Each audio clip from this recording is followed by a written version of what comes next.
beserta seluruh pengurus, juga para bapak, para hadirin jemaah sekalian yang alhamdulillah di kesempatan pagi ini kita bisa bersama-sama kembali mengisi waktu luang kita. Kita bisa bersama-sama hadir dalam kajian rutin kita di masjid yang kita cintai ini. Semoga kita termasuk orang-orang yang senantiasa dikelompokkan oleh Allah min ahlil khair, orang-orang yang disebut dengan ahli kebaikan. Sebagaimana kata Nabi sallallahu alaihi wasallam, "Mayyuridillah bihi khairan yufaqihu fiddin."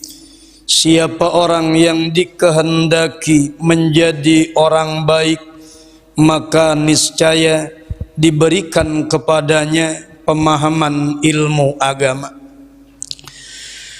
Puji dan syukur kita senantiasa kita panjatkan kehadirat Allah Subhanahu wa ta'ala atas limpahan karunia-Nya kepada kita sekalian, bil khusus nikmat iman wal Islam, nikmat sehat wal afiat, dan juga nikmat kesempatan, sehingga atas izin Allah, atas ridho Allah, kita bisa bersama-sama belajar memahami ilmu agama Allah, dan mudah-mudahan dengan wasilah taklim ini anak keturunan kita dijadikan soleh dan solehah oleh Allah Subhanahu wa ta'ala. Salawat beserta salam semoga tercurah limpah selalu kepada junjunan alam, yakni Habibana wa Nabiyana Muhammad sallallahu alaihi wasallam, juga keluarganya, sahabatnya, tabi'in dan tabiatnya, serta sampai kepada kita sekalian selaku para pengikutnya. Untuk mengawali taklim kita pagi ini, kita baca kalimah thayyibah dan umil Quran terlebih dahulu. Mohon untuk diikuti. Bismillahirrahmanirrahim. La ilaha illallah, la mawjuda illallah, la ilaha illallah, la ma'buda illallah, la ilaha illallah, la matluba illallah, la ilaha illallah, la maqsuda illallah. Bismillahi tawakkalna ala Allah, la hawla wa la quwwata illa billah. Astaghfirullahal azim, astaghfirullahal azim, astaghfirullahal azim, wa atubu ilaihi. Al-Fatihah. A'udzu billahi minasy syaitan. Bismillahirrahmanirrahim. Alhamdulillahi rabbil alamin. Arrahmanir rahim, maliki yaumiddin. Iyyaka na'budu wa iyyaka nasta'in. Ihdinas siratal mustaqim. Shiratal ladzina an'amta 'alaihim ghairil maghdubi 'alaihim waladdallin. Bapak hadirin jemaah yang dirahmati oleh Allah, silahkan buka kajian kita, masih kajian awal. Kita buka masih di halaman pertama. Coba kita akan baca barisnya, baris yang kelima terlebih dahulu. Bismillahirrahmanirrahim.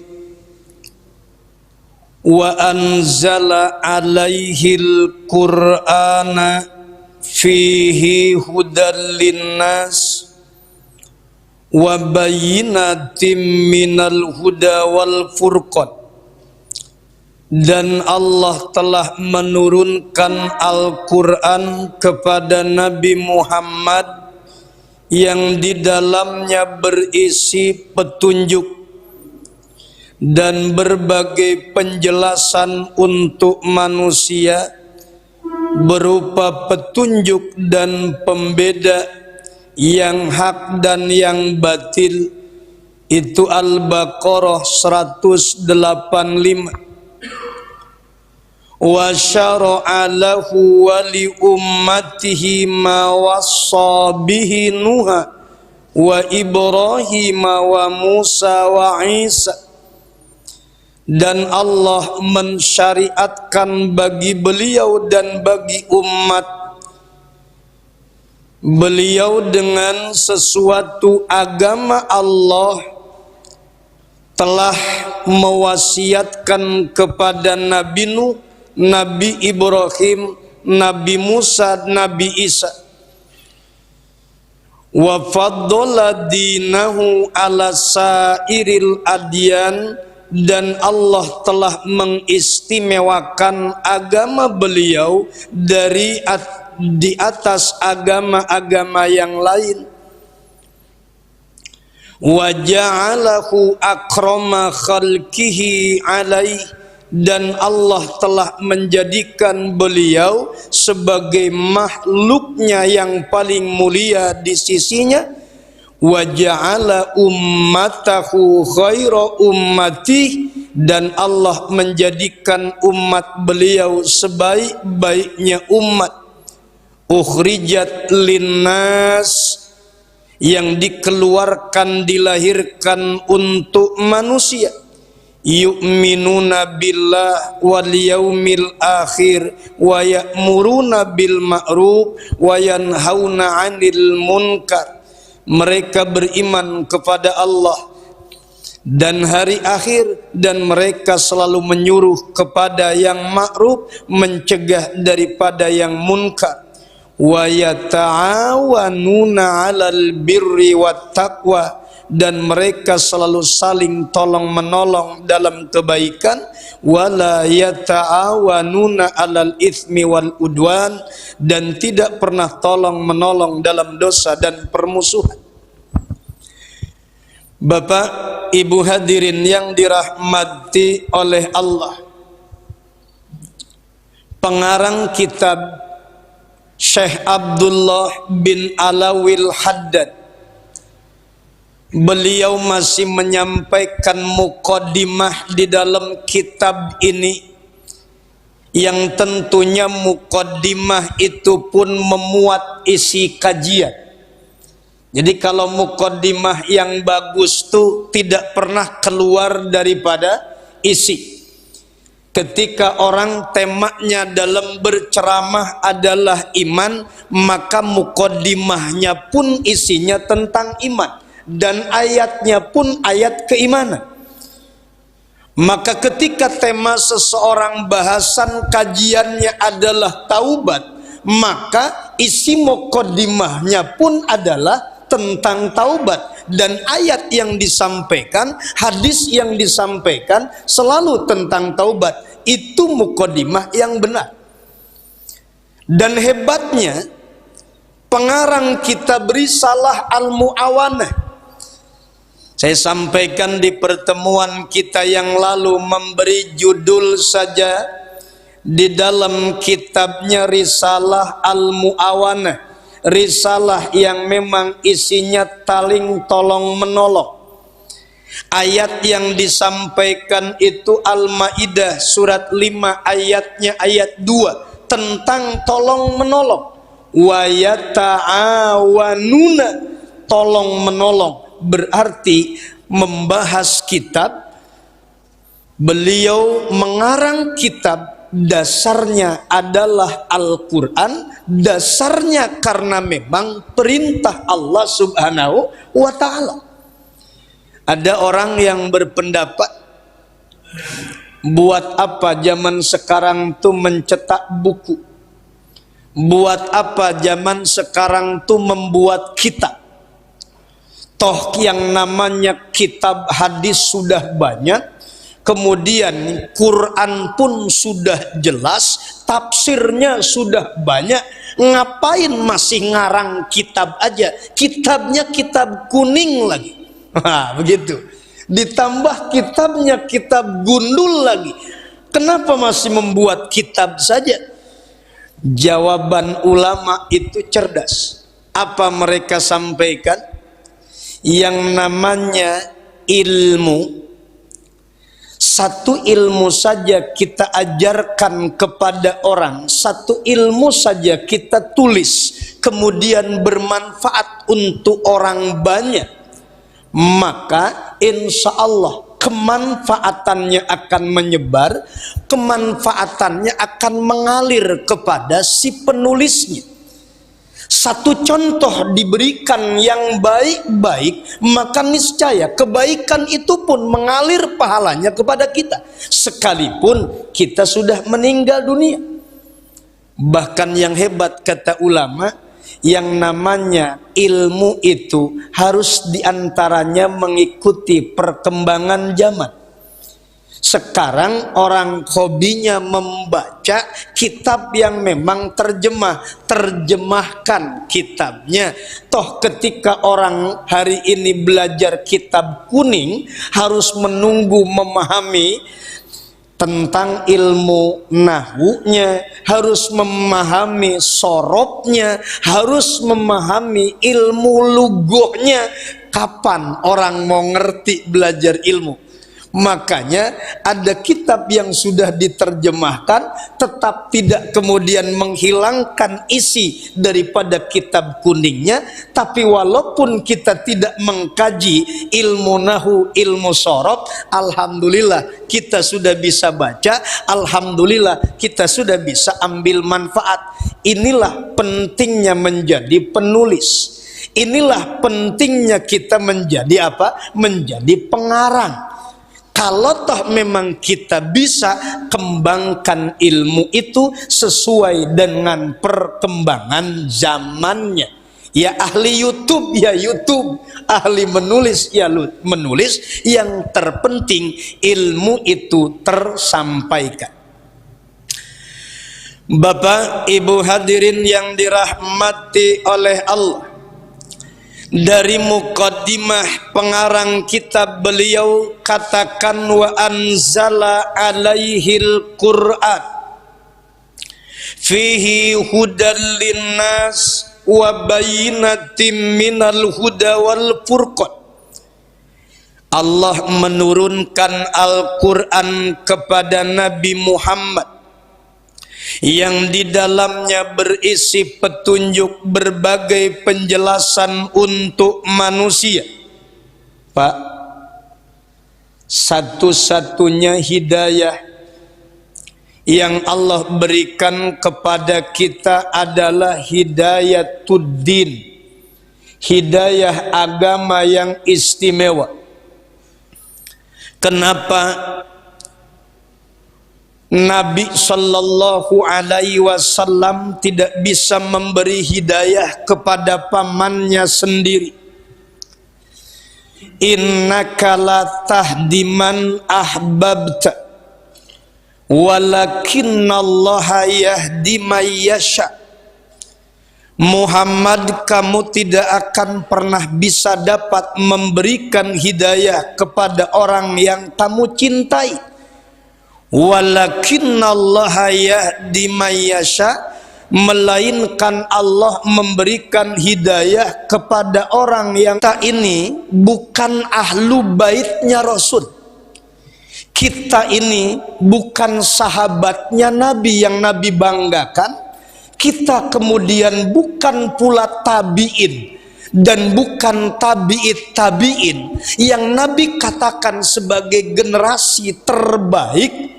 Khairul kurun al-qarnul ladzi yaluni summal ladzina yalunahum summal ladzina yalunahum.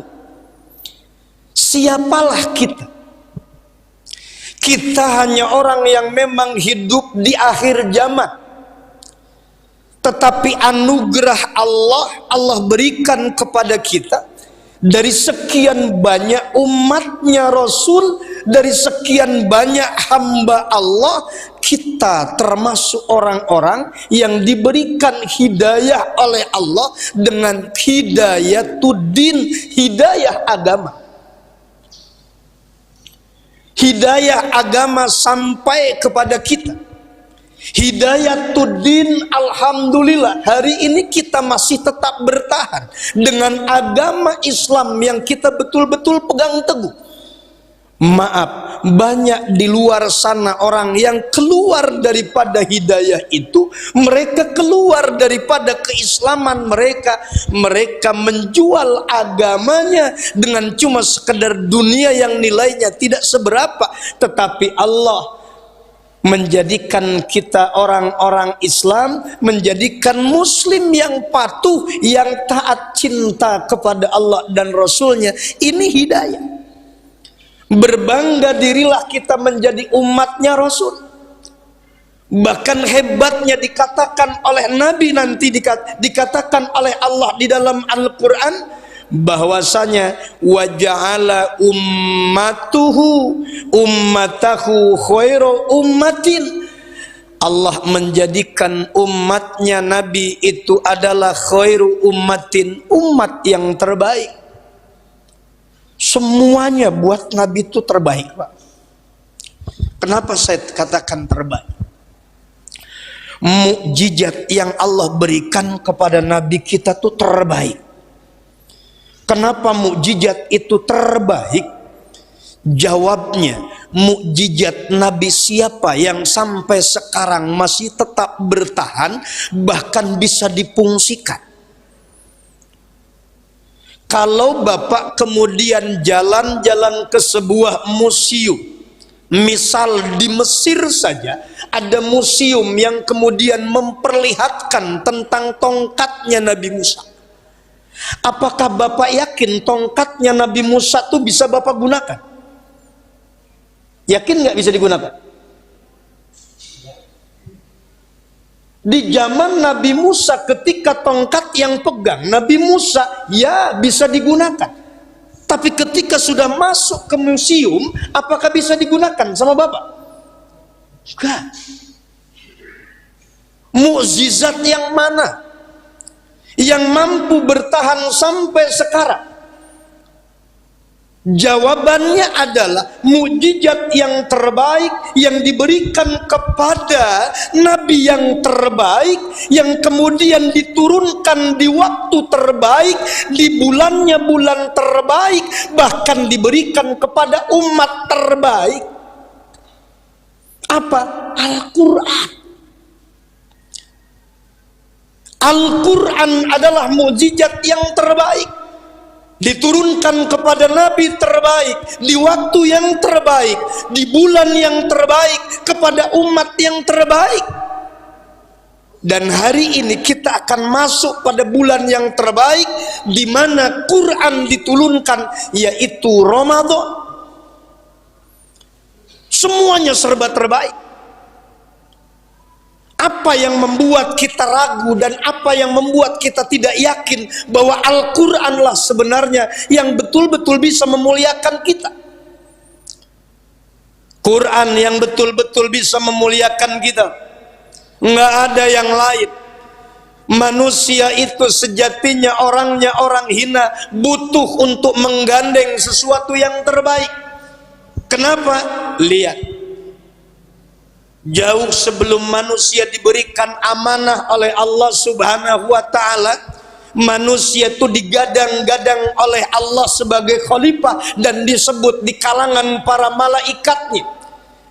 Di Al-Baqarah ayatnya ayat 30, Allah Subhanahu wa ta'ala berfirman, wa idh qala rabbuka lil malaikati inni ja'ilun fil ardi khalifah. Inni ja'ilun fil ardi khalifah. Dan ingatlah ketika Tuhanmu berkata kepada para malaikat, inni ja'ilun fil ardi khalifah, aku hendak menciptakan khalifah di muka bumi. Pak, khalifah di muka bumi waktu itu sudah ada. Siapa? Namanya bangsa jin. Jin yang pertama diciptakan itu bukan iblis.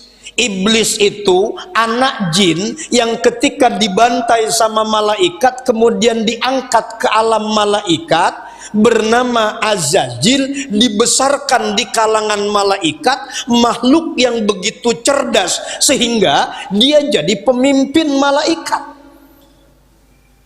Asal muasal ketika disebut iblis itu ketika beliau disuruh sujud. Azazil ketika disuruh sujud di kalangan malaikat, malaikat pada sujud, Azazil tidak. Maka di situ awal muawal, asal muasal, Azazil dinamakan iblis. Jadi asalnya tuh Azazil namanya. Ketika di hadapan malaikat Allah sampaikan tentang tujuannya menciptakan manusia. Mereka berkata, kata malaikat, ya Rabb, kenapa engkau menciptakan manusia sebagai khalifah? Qalu ataj'alu fiha may yufsidu fiha wa yasfiku dima. Kenapa engkau menciptakan manusia yang kerjaannya bikin kerusakan? Kenapa kau bikin manusia yang kerjaannya selalu menumpahkan darah, perang dan perang terus? Ukraina, Rusia, pecahan dari Uni Soviet. Ukraina, Rusia, perang melulu. Padahal Masya Allah, yang namanya perang itu nggak ada yang memang boleh dikatakan istilah menang. Ya hancur semua. Gitu. Menang ini, menang itu. Intinya tetap kerusakan yang sangat dahsyat itu akibat peperangan. Ataj'alu fiha may yufsidu fiha. Kenapa kau buat manusia makhluk khalifah yang merusak di muka bumi? Padahal sebelumnya bangsa jin saja sudah diturunkan ke bumi ini dan ternyata habis merusak di bumi ini. Sifatnya jin itu merusak. Jin pertama yang diciptakan itu namanya Sumiyah. Sumiyah, jin yang pertama, beranak pinak, kemudian apa? Menjadi perusak. Itu makhluk bernama jin pertama kali. Diturunkanlah malaikat untuk kemudian memerangi siapa? Memerangi bangsa jin. Habis semua bangsa jin. Larinya ke laut. Larinya kemana? Larinya kemudian ke hutan-hutan belantara. Itu tempat-tempat jin. Mereka lari ketika malaikat diturunkan untuk menangkap mereka semua. Jadi sebelumnya memang sudah ada bangsa jin. Jadi jangan aneh. Ketika di satu tempat banyak jin segala macam, karena memang sebelumnya dia udah turun duluan. Itu. Bapak hadirin yang dirahmati oleh Allah. Malaikat cuma usul. Kata malaikat, ataj'alu may yufsidu fiha wa yasfikud dima. Kenapa menciptakan makhluk khalifah yang kerjaannya merusak dan menumpahkan darah? Bahkan di surat 33 ayat 72-nya Allah berfirman, apa coba? Innahu kana zoluman jahula. Manusia itu memang dolim dan teramat bodoh. Doluman jahula. Tapi tetap saja yang dipilih manusia untuk menjadi khalifah, yang dipilih manusia sebagai khalifah. Iblis ngomporin. Kata iblis bilang, wa nahnu nusabbihu bihamdika wa nuqaddisul. Kenapa jadi omongan iblis? Bukankah itu malaikat? Di dalamnya iblis itu menjadi pemimpin malaikat 1000 tahun. Kalau untuk cuma ngegoda RT sama RW mah kecil. Kalau iblis cuma ngegodanya pangkatnya cuma pangkatnya lurah, camat, wali kota kecil, apalagi DKM. Buat iblis tuh ngegoda kita tuh hamba Allah tuh gampang. Pengalaman dia, makhluk paling cerdas, makhluk paling hebat, itu ngalamin jadi pemimpin malaikatnya saja 1000 tahun. Itu makhluk yang bernama iblis tuh paling cerdas, paling cerdik, paling pandai ya dia. Ngahasud. Apa coba dia bilang? Wa nahnu nusabbihu bihamdika wa nuqaddisul. Sedangkan kami selalu membersihkan, memuji kepada Engkau setiap waktu, setiap saat. Kata iblis, kami ahli zikir, kami ahlinya ahli wirid, ahli zikir, ahli tasbih, ahli tahmid. Jangan dikira yang namanya iblis bukan ahli zikir. Yang dikira, jangan dikira yang namanya, mohon maaf, setan bukan ahli zikir, ahli apa? Ahli wirid. Iblis katakan wa nahnu nusabbihu bihamdika wa nuqaddisulak. Kami yang setiap waktu, setiap saat menyembah kepada Engkau, berzikir kepada Engkau, mensucikan nama Engkau, bertahmid kepada Engkau. Kenapa bukan kami saja? Tuh, lihat. Mulai pertama-tama kali penyakit yang muncul baik di langit maupun di bumi, penyakit yang paling berbahaya mau di langit maupun di bumi, apa coba? Penyakit sombong. Penyakit sombong ini penyakit yang berbahaya, Pak. Bukan cuma di langit, di bumi. Penyakit sombong dahsyatnya luar biasa. Ahli zikir sih iya, ahli zikir, tapi maaf kalau di hatinya nggak bisa ngehilangin kesombongan, ya jangan ngomong. Ahli zikir sih ahli zikir, ahli tasbih, ahli wirid, ahli taklim, pengajian rutin di MRJ, tapi maaf ketika di dalam hati masih ada keangkuhan, ada kesombongan, menganggap orang yang tidak ikut sama kita mereka tersesat, menganggap orang yang tidak ikut hadir di majelis taklim jauh lebih jelek daripada kita. Maaf, itu kesombongan. Kata Bung Haji Roma Irama kan begitu. Itu kesombongan bukan pakaianmu, tapi pakaian Tuhan. Kan begitu. Kesombongan tuh. Makanya bab yang paling hebat itu di kitabnya, kitab Ihya Ulumuddin itu, Masya Allah, merinding ketika kita baca bab tentang kesombongan. Apa kenapa? Sebabnya kesombongan itu, maaf, apapun potensinya bisa lahir. Orang punya banyak pengikut, potensi sombong ada.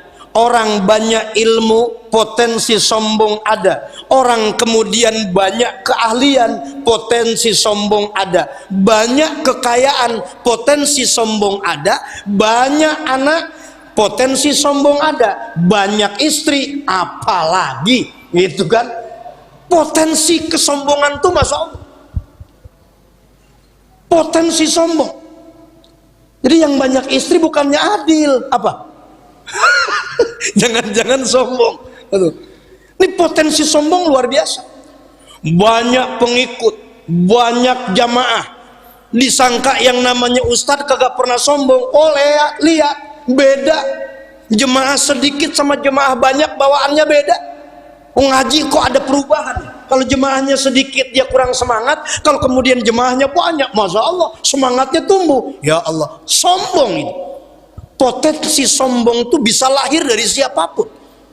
Apapun yang dimiliki oleh seseorang, kecantikannya, kegantengannya, kemudian kekekarannya, badannya yang tumbuh berkembang menjadi tubuh yang kekar, tubuhnya kekar, itu semua kesombongan. Termasuk jangan-jangan yang di pojok, yang sebelah kanan, rambutnya gondrong juga ada kesombongan. Maaf. Itu yang sebelah kanan. Awas, jangan sampai ada unsur kesombongan. Apapun potensinya sombong. Naudzubillah.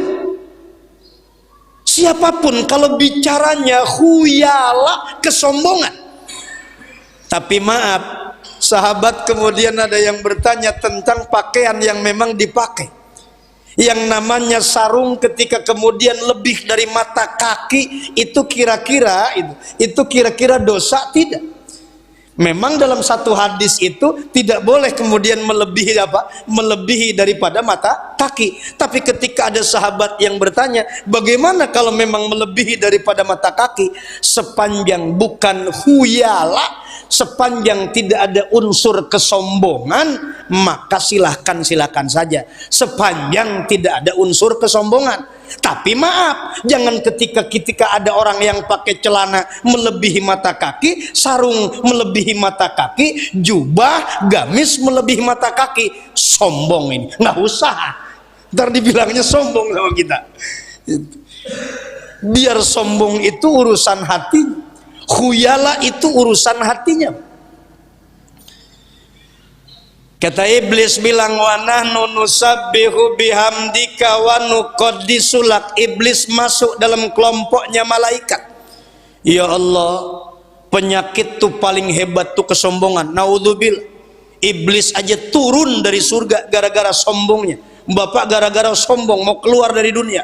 Terus mau tinggal di mana?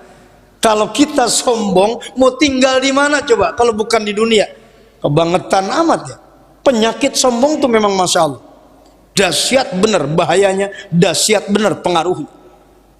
Pak, lihat, perhatikan. Allah menjadikan manusia itu sebagai khalifah. Inni ja'ilun fil ardi khalifah. Bapak tahu khalifah itu apa? Yang kita kenal khalifah itu bawa bendera, tegakkan syariat. Tegakkan khalifah, bawa bendera, begitu. Khalifah itu bukan artinya membawa-bawa bendera, bukan bicaranya ingin menegakkan negara di atas negara, bukan menegakkan aturan di atas aturan, tidak. Sederhananya khalifah itu adalah makhluk yang berperan. Apa Pak? Makhluk yang berperan, itu namanya khalifah.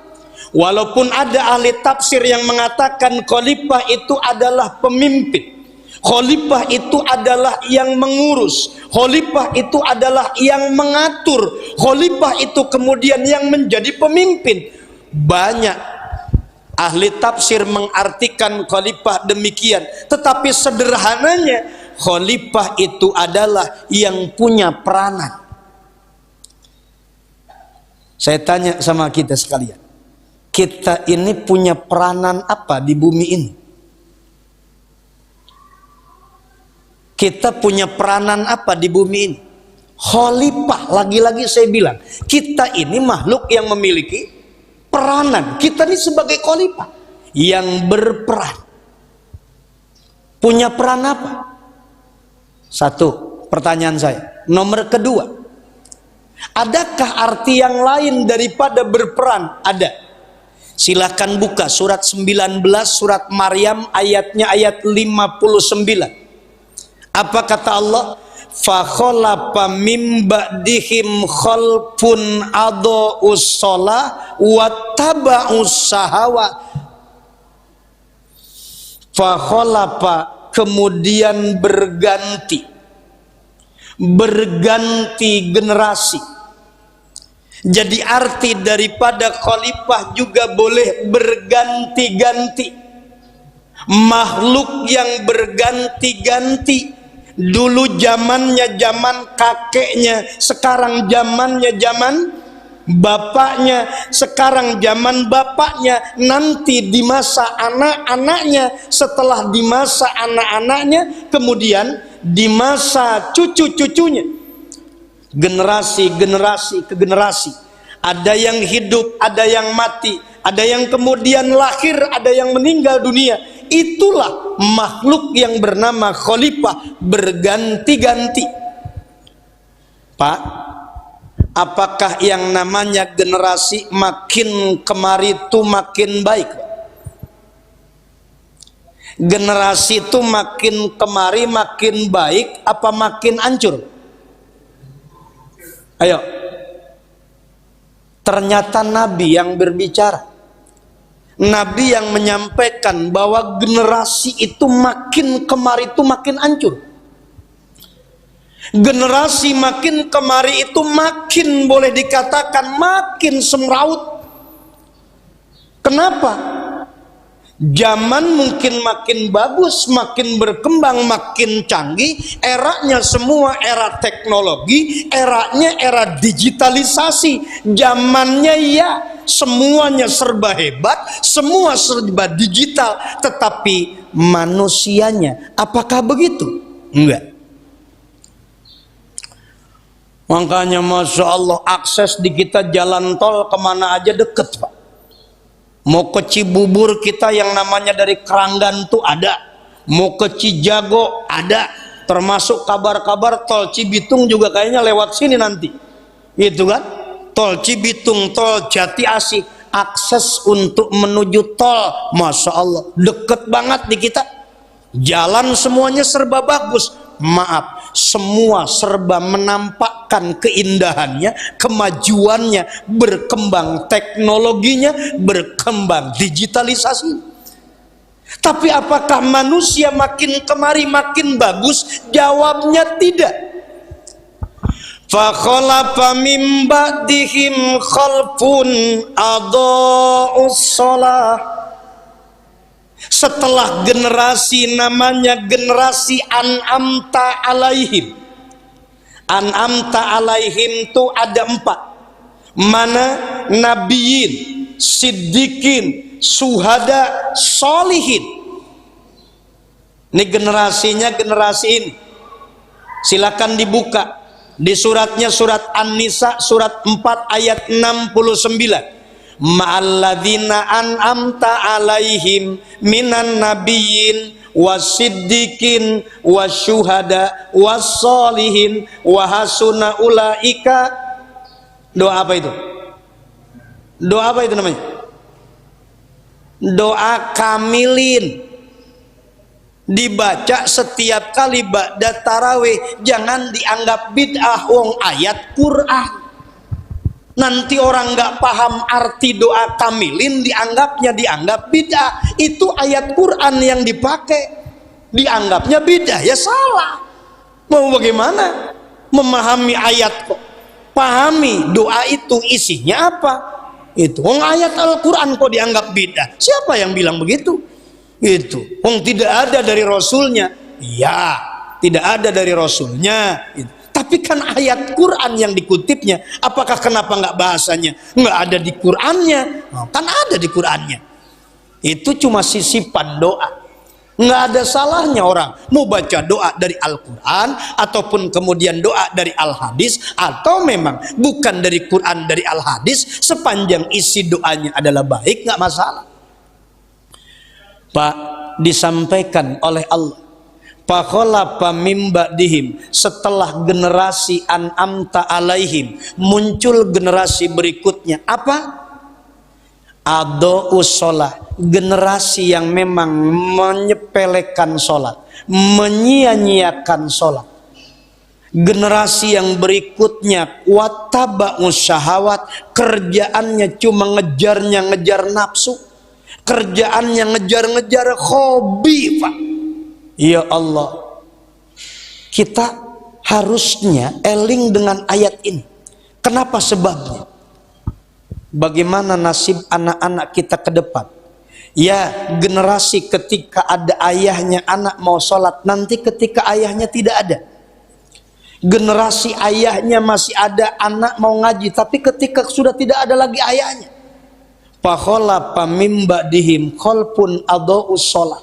Generasi berubah, bapaknya ahli pengajian, tapi ternyata anaknya alergi ngaji. Bapaknya pandai membaca Quran, tapi anaknya iqra tamat juga tidak. Bapaknya ahli masjid, rajin iktikaf, bahkan jadi pengurus DKM, tapi maaf, anaknya jadi penggugat tanah masjid, tanah wakaf. Orang tuanya pernah ngalamin mondok, orang tuanya ngalamin nyantren, tapi bapaknya ketika sudah ngalamin nyantren, ngalamin mondok, anaknya tidak pernah mondok, anaknya tidak pernah nyantren. Bapaknya ahli sholat, tetapi anaknya menjauh daripada sholat. Bapaknya ahli sodakoh, tapi anaknya jauh daripada kata ahli sedekah. Ya Allah Rabbi, walaupun adau sholat. Padahal kata Allah di dalam surat An-Nisa ayat 9 itu dikatakan, waliyahsar ladzina law taraku min khalfihim dzurriatan diafa. Takutlah kita manakala di belakang kita meninggalkan keturunan-keturunan yang lemah. Lemah ekonomi bukan, lemah fisik bukan. Yang jadi masalah lemah keyakinan, lemah keagamaan, lemah keilmuan agamanya. Ini yang menjadi problem anak di masa depan. Bapaknya DKM, bapaknya ahli pengajian, tapi naudzubillah anaknya menjauh daripada masjid, anaknya menjauh daripada taklim. Mau kapan kita salurkan nilai-nilai agama buat anak-anak kita? Pak, memang ngedidik anak itu prosesnya panjang. Butuh kita berpisah sekian tahun bersama mereka untuk mereka terbentuk menjadi orang yang soleh. Butuh 10 tahun saya berpisah dengan anak-anak untuk mereka menjadi orang-orang yang soleh, menjadi kebanggaan kita.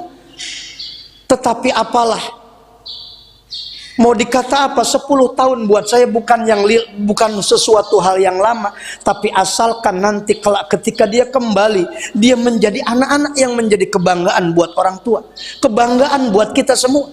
Pak, kalau Bapak ingin menanam sesuatu yang bisa panen setiap bulan, tanam Pak, tanaman pakcoy, sayuran, setiap bulan Bapak panen. Kalau Bapak ingin nanamnya nanam yang kemudian 3 bulan, 6 bulan besok bisa panen, tanam Pak, apa coba? Tanam pohon singkong. Insya Allah 6 bulan Bapak bisa panen. Kalau Bapak ingin panen 6 sampai kemudian 1 tahun kemudian, tanam Pak ikan gurame, insya Allah Bapak panen gurame setahun kemudian. Tapi kalau Bapak ingin panennya setahun sampai kemudian 5 tahun ke depan, tanam Pak, pohonnya pohon buah, mangga depan rumah, pohonnya pohon rambutan, pohonnya kemudian pohon duren. 1 tahun 5 tahun kemudian insya Allah kita bisa panen. Tapi saya ngomong hari ini, kalau Bapak ingin panen 10-15 tahun ke depan, tanam generasi. Kalau Bapak ingin panen 10 tahun, 15 tahun ke depan, tanam generasi anak-anak kita. Zaman itu ada masanya. Hari ini masa orang tuanya, tetapi ke depan adalah masa anak-anaknya. Hari ini masa anak-anak kita, tapi ke depan adalah masa cucu-cucu kita. Tanam generasi. MRJ tidak butuh hanya dengan bapak-bapak yang hadir di masjid.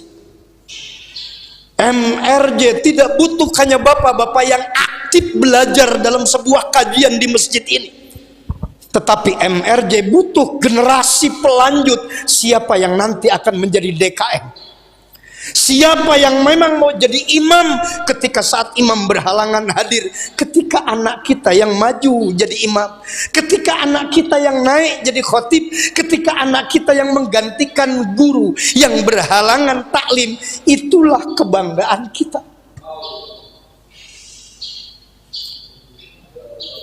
Mau menanam berapa lama? Dari anak saya mulai umur 5 tahun.